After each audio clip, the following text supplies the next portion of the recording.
I'm here at River City Cellars to meet with Dave and Julia. I really want to pair the right wine and get the right advice on what wine's going to work with our great meal that we're serving tonight. So we've got the mussels and the beef. We just got to make it right, and I know they've got good advice. So let's go in and see what they have to say.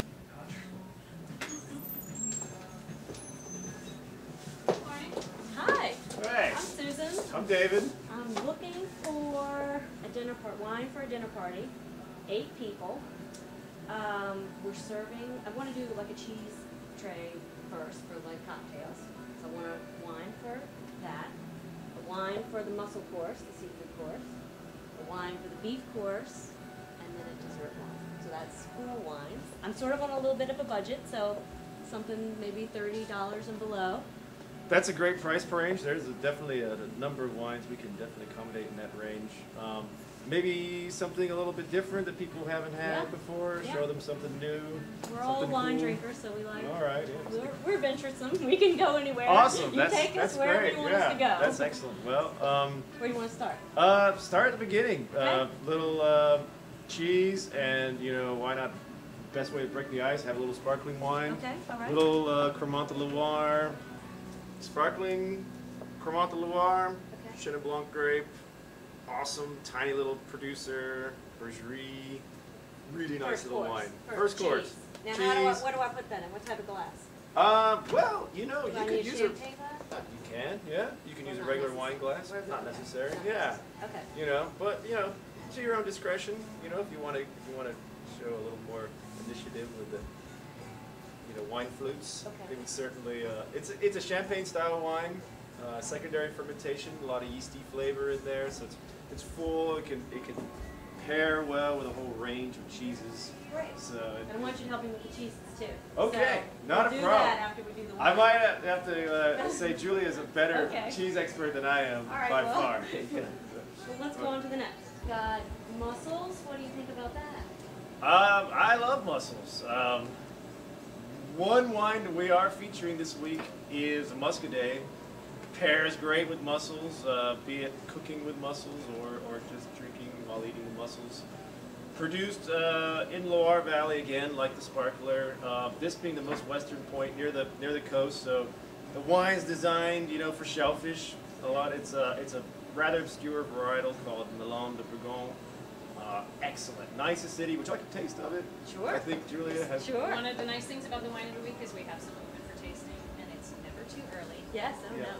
Now we're going European with these wines. Is that just Uh, happen to be that way? Or? That's the focus of our store in general. Oh, in general. Yeah, we're heavy on old world Eurocentric. wines, wines that have more balance with not just the fruit but the earth and the acidity and the alcohol.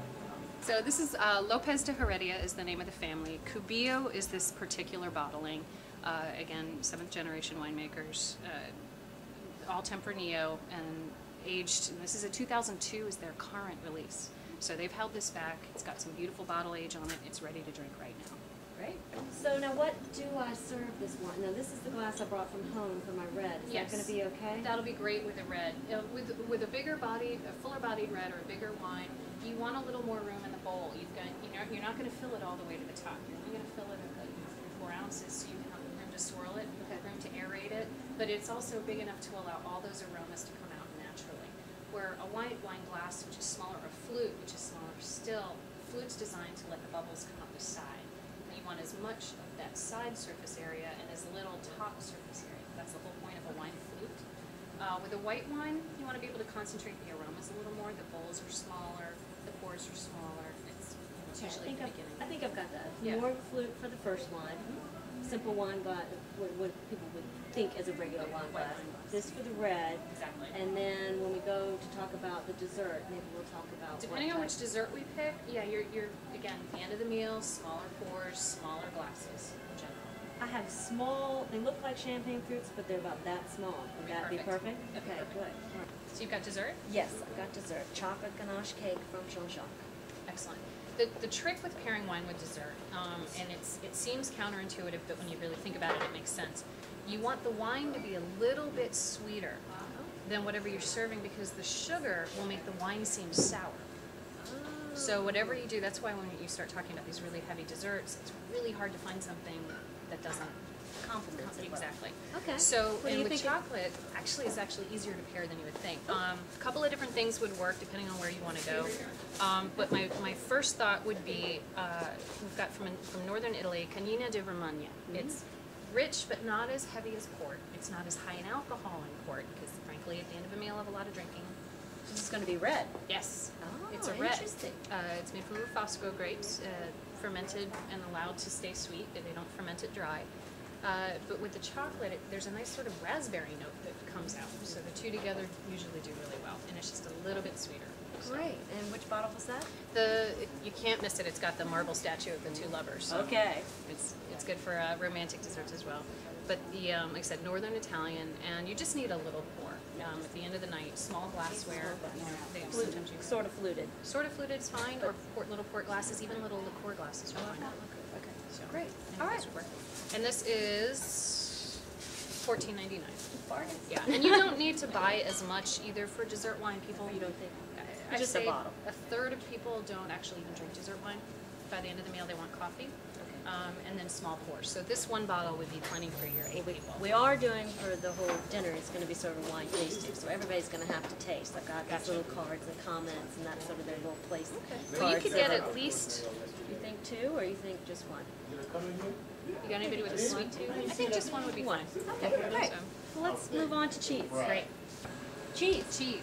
So cheese at the beginning of the meal is very different than cheese at the end of the meal. You just want a little bit of a nosh for people to have with their bubbly, break the ice, keep the wolf from the door.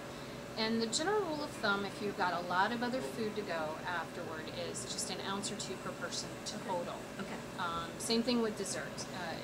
You would go more robust, more blues, stinky cheeses if it's at the end of the meal. But you're starting the meal, so you want something a little more delicate, a little more subtle. Okay. When I do a cheese course, I like to keep things in odd numbers visually and just keep it interesting but not overwhelming. And I've given you a mix of milks here. We've got a cow, a goat, and a sheep, Great. and different textures. So the first is, we jokingly call this the ice cream of cheese. It is so creamy. Brilliant Severin. It's actually named after the famous food critic. You are what you eat. In this case, butter. Buttered fat is your friend, especially with bubbly. So, Brilliant Severin is a cow's milk cheese. The next up we've got, and I can give you a little taste if you like. Of course. We've got Don't tell the trainer. Trainer Schmainer. Yeah. So this is the Brilliant. And that's the super creamy cheese. Also known as breakfast cheese, paired with It is like blueberries or apples. Now, what am I going to serve this on? Crackers? Crackers, something simple. You don't want anything too peppery or too flavorful because these are delicate cheeses. The mini toast, I think we've got some. Yeah, we've got the little mini toast, or Can has excellent baguettes for $2 a pop. Okay. You can't beat it. And Having nice baguettes for crunchy. dinner. Oh, skip it then. Too much bread. Skip it then. Yeah. The little dry toasts are good. Okay. And For then- all of them? Or just for that Yes, you don't want to get too one? complicated. Okay. In fact, the third cheese you can often serve by itself. Right, so, okay. So the next up we have Longa Bocconcino, which means like a little mouthful. It's a goat's milk cheese. Spanish? Mondo? It's actually Italian. Italian. Mondo. It's Bocconcino. northern Italian. It's from Bocconcino. Piedmont. Again, goat's milk, and they're in these lovely little rounds. So you can either, I prefer to serve things on a plate, or excuse me, a server like this, and let people serve themselves. Especially with 8 people, you don't want to pre-plate. No. It's just not worth No. it. So it's creamy, and there's a trash can down there. But mild for a goat. Very nice. And then last up, everyone's heard of Manchego. Right. Looks Famous, sorta like famous Manchego. Spanish. Same region, same method, different breed of sheep. So we've got Zamorano. So it's also not quite as salty as Manchego, but a slightly sweeter style. It's all from just a different breed of sheep. It is. The milk difference. So Spanish, Italian, French. French. Nice. So mix of milks, mix of countries, mix of textures. Nice. Now, just to back up and start on another point, I don't really have anything to cleanse your palate between these wines.